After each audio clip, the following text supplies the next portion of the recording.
Welcome to the Daily Thunder podcast. I'm your host, beat writer for dailythunder.com, Brandon Rahbar, filling in for podcast host Ryan Woods, who's picking up his mama at the airport. And now we'll put in a sound effect that goes, ah. Oh. Thank you. Now I don't need to use it. JD was my sound effect. I appreciate that. I am joined tonight by DT contributors, Ian Kayanja. How you doing tonight, Ian? I'm good, man. I'm great. Fantastic. And JD Tailor, how are you doing, my friend? Pretty good, man. It's nice to watch the Thunder win tonight after a week of not so good results. Let's be diplomatic. So for those that don't know, where are you from, JD? The UK, so more specifically Nottingham. It's about 2 and a bit hours north of London. Perfect. The accent should be clear, but it's a lot of Okies that's going to be listening to this podcast. So, whether it's British, it could sound Australian, New Zealand. These Okie ears, we can't decipher sometimes the difference in those accents. Ian, it kind of stinks that every girl loves hearing an English accent. We're just a couple of regular dudes now. But if you could see our faces, right, Ian? If you could see that's what I'm saying. Exactly. Once you see the face, it's all game over. So let's talk about the Thunder tonight. They whipped the Cavs. Let's be honest. The Cavs jumped out to an early start. And I think that every single Thunder fan watching the game was like, yeah, this isn't going to last. I think every Cavs fan watching the game tonight was like, yeah, this isn't going to last. The Cavs have lost 9 games coming into tonight. And it's funny because they have a lot of good young talent, Colin Sexton and Darius Garland. And help me out. Jared Allen looked like Moses Malone tonight. Yes. Who else, JD? I mean, I like Isaac Okoro. I think he's pretty good defensively. Exactly. I mean, we're talking about 3 guys that were taken 5, 5, and 8 in the past 3 lottery drafts. And then Jared Allen. These guys should be better than they are. They beat the Brooklyn Nets in back-to-back games. I mean, there's no reason why they should lose 10 in a row. But the Thunder have overachieved all season long, and the Cavs have been underachieving on the whole for a season. So I think that we all saw this coming. The question is, were we happy about it? The Cavs are a team that the Thunder are kind of battling out for one of those bottom 5 spots as far as a draft pick goes for the likes of Kuminga and Cade Cunningham and Evan Mobley, Jalen Suggs and Jalen Green. And now they kind of have, maybe it's one of those, the Thunder won the battle, but maybe the Cavs have won the tanking war tonight. We'll get to the tanking, but what were your thoughts on the Thunder tonight, Ian? Well, overall, I thought it was, a great game from Shy. We know what he can do, but I tweeted out because I was, manning the Daily Thunder Twitter today. I tweeted out about Roby and just like how his effort, whenever he comes in, his effort changes the game. And you really saw it tonight where it was kind of a back and forth game. The Cavs started hot and then Roby checked in and he made a few plays. And the next thing you know, Shy got hot and the rest is kind of history. And so I've just been so impressed with him all season, just his growth as a player and as a person on the court, just how he's been kind of influential in every aspect of the game.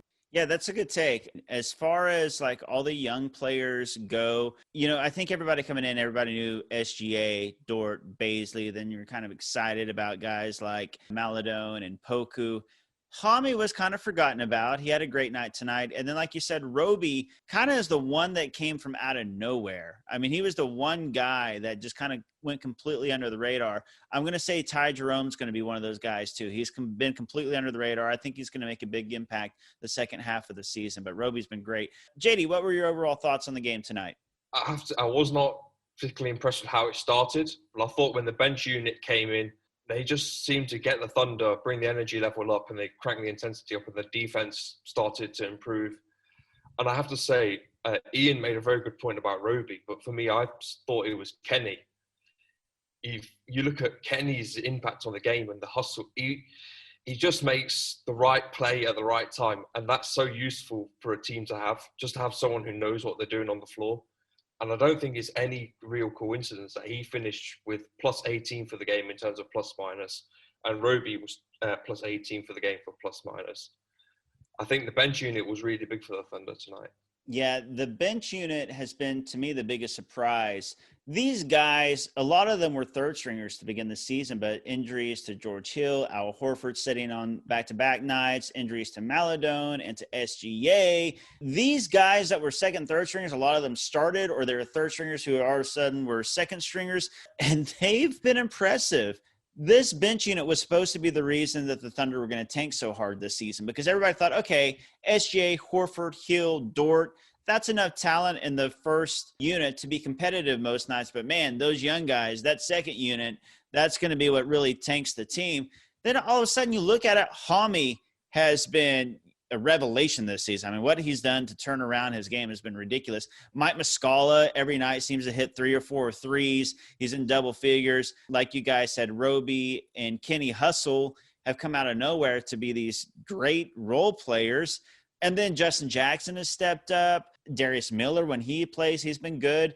The bench has been so much better, I think, than everybody thought it would. So here's a question. We've got the Cavs that have lost 10 in a row. The Thunder won a top 5 pick. What's your guys' thoughts on tanking versus not tanking? I wouldn't normally bring this up, but because we played the Cavs and the Thunder clearly outclassed them without George Hill, should they try for a top 5 pick? What's your thoughts on the whole tanking thing, JD? I kind of think that the Thunder should tank, because if you look at it, Oklahoma City is a small market. You're not going to get a free agent to sign here. So really the only two ways you build is through the draft and through trade. And I think that tanking now, and it's a very good draft, I would say that at the top of this draft, there are 4 players who could easily go number 1. 4 game-changing players. And I think if you can tank this season, get one of those people in, I think it makes a lot of sense. Say Cade or Kuminga, I'd definitely go for that. So here's the question, Ian. Are the Thunder too good as currently constructed to tank? It's a difficult one. I've battled with it all season, but I think I finally realized I fall in the don't tank category. And the reason being, this offseason, Presti was supposed to be gutting this roster and field one of the worst teams in the league. And somehow Minnesota's beating everyone out for that one. And they were supposed to be good. But when you look at the effectiveness of tanking and drafting, it's kind of a terrible art form. You never know what you're going to get, even if you pick in the top 3. And so, yes, every draft you think, oh, this guy's going to be a game changer. But with the skill level of a lot of these guys that are coming into the league, picking in the middle of the lottery isn't a terrible thing anymore, in my idea. I think that a lot of the guys that go between 7 and 14 eventually pan out to be either good role players, or some even turn out to be stars or all-stars. I mean, think about like SGA didn't go top 5, and so like that's the type of thing that I'm thinking. As a small market team, you have this pedigree of being a competitive team. Why would you want to gut that to just try to lose? There's a culture aspect about it, especially if you have young players on your team, you don't want to be setting the precedent that, oh, we're going to, go out there and try to lose, or we're going to not be competitive. And when you look at the struggles in Philadelphia for a long time, until Doc Rivers got there this season, I think it was a byproduct of them just not playing competitive basketball for like 3 years, 4 years. And then it took them changing everything in order for them to finally realize what they could be. Those habits, those tanking habits, are hard to break, especially when they're built on young players. So I think you have to go out there and try to be competitive, especially with this whole play-in thing. I mean, all you got to do is get to, 10? Yeah, you just got to get to 10. Yeah, I mean, if all you got to do is get to 10, I think even if they don't make the playoffs, just playing in a play-in game, that'd be fun. I mean, there's a fun aspect that comes to being competitive, even when you don't expect to be. And shoot, if they almost get to 10 but don't quite get there, I'll be even happy with that, because it's about a culture aspect for me versus just like outright losing for someone. And with the amount of draft capital that the Thunder do have, say your pick doesn't land in the top 3, who's to say that a team in the top 3 doesn't want some guy, and so they want to trade down, and you have enough draft picks to make that move. And so I don't think that the Thunder are boxed in where they only own their own picks, that they have to tank. I think that they can be competitive, and then if a team wants to move down, they can be the team that takes advantage of that. It's funny because I think that the Thunder fan base is pretty divided. on this issue. And it's funny because we got three people here, and I think JD, who's one way, we got Ian, who's the other way, then I'm right down the middle. So we kind of see all sides of it, because I think this has kind of been the perfect season. I do want a top 5 pick, but when I'm watching the team, I can't help but to root for him. When SGA shoots a shot, I want it to go in. When Maladone goes in for a layup, I wanted to see him complete it. So it's not like I'm like, oh, why'd you guys hit that shot? Now I may be like, hey, maybe we should have rested Horford against the Cavs and played him against the Heat, because strategically a loss to the Cavs and a win against the Heat is kind of a double win. But I root for them when I'm watching them, but I want a top draft pick. I'm just straddling the fence over here. Here's a question, though. SGA tonight had 31 points, ridiculous efficiency as always, 9 of 15 shooting, 3 of 3 from the three-point line, 10 of 12 from the free throw line, the fact that he got 12 free throws, 9 assists, 4 rebounds, 1 steal, only 3 turnovers. Is SGA an all-star this season? JD? Yes, definitely. I fully believe that. I think that if you look at his numbers, you can make the statistical case. He's 22, 6 and 5 on the season. His true shooting is above 60%, which puts him in the Lillard, Curry sort of around sort of efficiency, which is quite frankly ridiculous for a guard. I personally think if you look at it and make a case that compare him to all the other sort of guards in the West who are in his sort of category. So Mitchell, I'd say he's about even with Donovan Mitchell. He's been better than Conley this year. He's been better than Booker. Morant has missed too many games for my liking. McCollum's missed too many games. Really, then the only competition that he has is Chris Paul. And say that both of them get in as wild cards, which I would say is a pretty good bet. SGA should be an all-star this year, but I don't think he will be because he doesn't have the media profile. The Thunder have not played a national televised game as far as I'm aware. And obviously that plays into the fact when you see Mitchell cooking people every single night on TV, it's very easy for someone to make a judgment. To watch the Thunder, you actually have to hunt them out. And I think that's what's going to hurt Shea.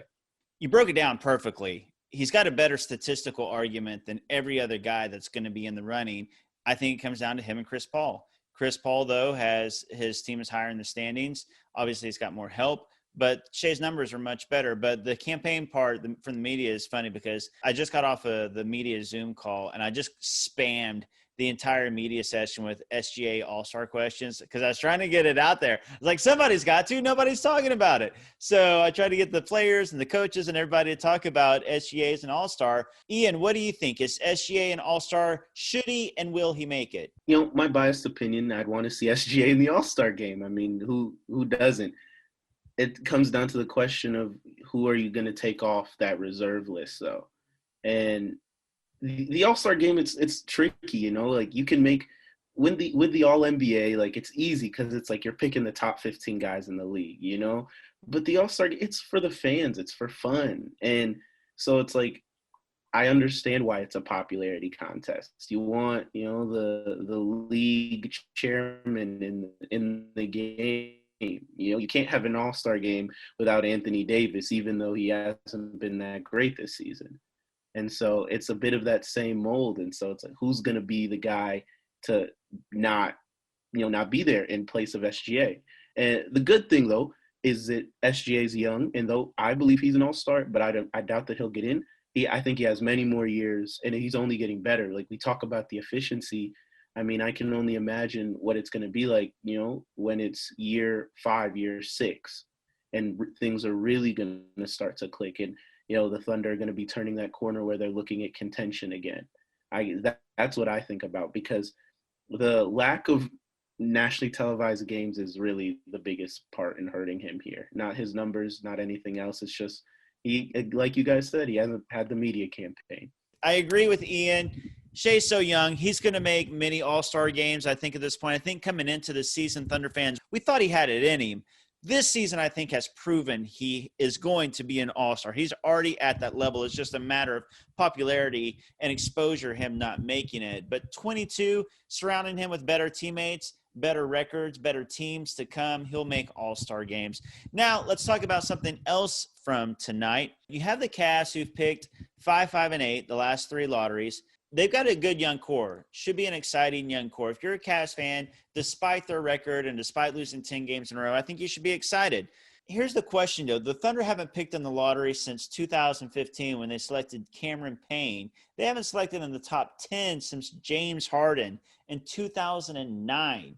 Whose young core would you rather have moving forward? The Thunders or the Cavs? And I think you can make a good argument either way. When you look at ceilings and potential, I don't think there's a wrong answer. Ian, whose would you rather have? You know, the right thing to say would be the Thunder, but I'd be lying if I didn't say, like, this idea of Colin Sexton and Darius Garland working doesn't intrigue me. I mean, it'd be like a more athletic Dame and CJ type of backcourt combo when I think of those guys. Like, Colin Sexton's fast. Like, he's so fast, and he's a decent 3-point shooter. And Darius Garland, I actually got to see him play a bit because he played up at Vanderbilt, and I'm in the Nashville area for university, so I got to see him play before he kind of ended things once he got hurt. But, I mean, the guy's a real player, and so it's like the Thunder's young core, they have a lot of guys that are scrappy and guys that are going to be good role players, but I think the Cavs' young core has a lot of guys that have star potential. And that's what intrigues me. Is it's more of the upside of the Cavs guys versus the Thunder guys. We know we have SGA, we know we have Dort, but outside of that, who can you pencil in that has true superstar potential? I think Sexton and Garland have that in them. Now, if they get there, that depends on the Cavs organization, because we know Cleveland isn't always the best run. So I think that you bring up a great point when you bring up ceilings and upside. That's the thing that's intriguing about the Cavs. What do you think, JD? I kind of have to go the other way. I go for the Thunder, I think, because I think SGA is a fantastic guard already, and he will only get better. I think Lou Dort is an all-defense guy from now to however long he's able to keep this level up. I'm a big believer in Teo Maledon. I think that he's a fantastic player. I think he's shown a lot already at the NBA level. He doesn't make the rookie mistakes that we usually associate with. And I think there's a lot more in his game, personally. I can see him being a primary playmaker, playing in a two-guard lineup with Shea, and I can see him excelling in, perhaps you could say it's a similar to, a Sexton Garland kind of thing, but I think they guard a bit better. I think Shea, when he tries hard, guards really well, and I think the same thing goes for Teo. I'm also pretty high on Poku. I think that obviously his scoring is not quite there right now, but if you look at his defense, his rotations that he makes, his closeouts, I said this a couple of weeks ago, I said that he does the difficult stuff well, but he doesn't do the simple stuff good right now. But I think that will come with time. I think give him a year and put a bit of muscle on his frame, and I think he will be good for the Thunder. I think the Thunder have got a lot of high upside guys where you can kind of see them sort of breaking through into that potential because they've got a decent technical base as it is. For Cleveland, I think they've got too many sort of athletes who need a lot more technical work for my liking. I'm kind of glad that you both chose a different side because I think you can argue both sides pretty well. But the fascinating thing is that this is a debate. You could go either way. You've got one team that's been one of the worst teams for the past several seasons and have all these lottery picks. Then you have another team that hasn't picked in the lottery since Russell Westbrook's dance partner, and that was the last pick in the lottery. So it's fascinating that the Thunder picking, second-round guys, undrafted guys, and then their best one was the number 11 overall pick that the Clippers took in Shea. And it's a debate. You could say either way that one of these is the better young core, and it makes sense. That's exciting for the Thunder, especially when you follow their futures and know that the Thunder also, have 30 more first-round picks coming to them. That is what makes this exciting. Hey, speaking of the Thunder's future and tanking and things like that, just got word that Minnesota fired Ryan Saunders. So, hey, maybe Minnesota will start playing with a little more fire underneath them, and maybe they'll start winning some games. This also makes Mark Daigneault the youngest coach in the NBA. And I'm going to say it, I think he's one of the best coaches in the NBA. Now, this is a small sample size, and the team is a bottom 6 record right now, so I know that sounds ridiculous. But what are your thoughts so far on Mark Daigneault as a coach? Ian? I've been thinking about this question a lot recently in the past couple of days. And I was talking to one of my friends about it, and I was like, the Thunder really play for him. And that's something rare that you see with NBA coaches. It's that you rarely get the coaches where the team seems to run through a wall for them. And oftentimes coaches' voices fall on deaf ears. What are you going to tell a bunch of 25-year-old millionaires? But to see how hard the Thunder play, and to see how not only, even if they're overmatched, say offensively, like let's take the Bucks game, for example, he has them prepared to win in different ways, and they were still competitive in that game, and they got back in that game because of their team defense. And I think about that, and I think about the fact that he has guys committed to doing the little things. And if a coach can get the guys to do the little things, it's only going to be up from here once you get the talent to go along with that. Yeah, I completely agree. I've been blown away by how well this team is bought in and how inspired they play for him. You know, when you look at effort, hustle, energy, smart play, all those things, that's a reflection of a coach. And so I think that in this small sample size, what this team is doing and exceeding expectations under Daigneault is just really, really impressive. What's your thoughts, JD? I think for me, he's really impressed me. At the start of the season, I kind of just thought he'd be like a development guy. Well, I think he's shown real tactical acumen over the last couple of weeks or so. The Thunder have had to deal with a lot of injuries a bunch of different people. Obviously, Shea spent time out, Tailor's out due to health and safety protocols, Horford missed time, Hills missed time, and Roby also missed time. But then what he's been able to do is keep the Thunder competitive with eight or nine people, third stringers or rotation players, just every single night consistently. And the Thunder have remained competitive. Like, they took the Lakers to overtime with very little, and it's quite impressive to see the Thunder do that. And I think that's a testament to Coach Mark, because he puts the Thunder in positions to succeed. If he's got all bigs, he'll run a lot of handoff actions, run the motion offense as it should do. If he's got guards, he'll run a lot more of a driving kick. He's quite fluid with his tactics, and I think that's really helped the Thunder out quite a lot. Anybody watching this Thunder team this season has to be impressed by Coach Daigneault. It's crazy. They had a guy who finished second in Coach of the Year last year, and they might have improved their coaching position. That's, no diss to Coach Donovan, but I'm still a little upset that he played Steven Adams so much in that playoff series against the small ball Rockets and didn't play Baisley or Muscala at the 5. But I'll get over it eventually.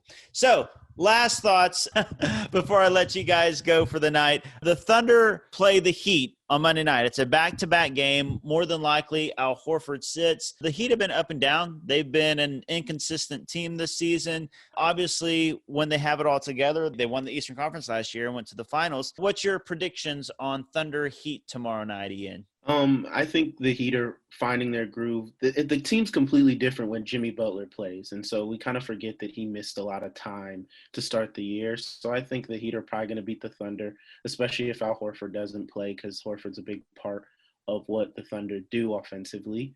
And so, I think the Heat are honestly going to run away with it. JD? Yeah, I kind of have to agree with Ian here. I don't think with Horford being out, the Thunder don't really have an answer for Bam Adebayo. And I think he'll cause the Thunder a lot of issues. So I can probably see Miami winning that one quite easily.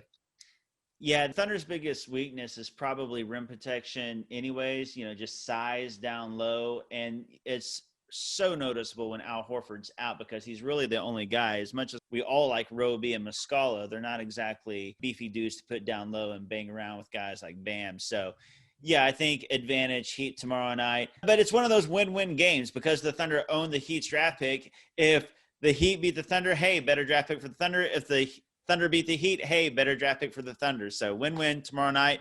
Ian, JD, you guys do such a great job with what you're doing with DT. Thank you for being on the show tonight, guys. Yeah, it's always a good time.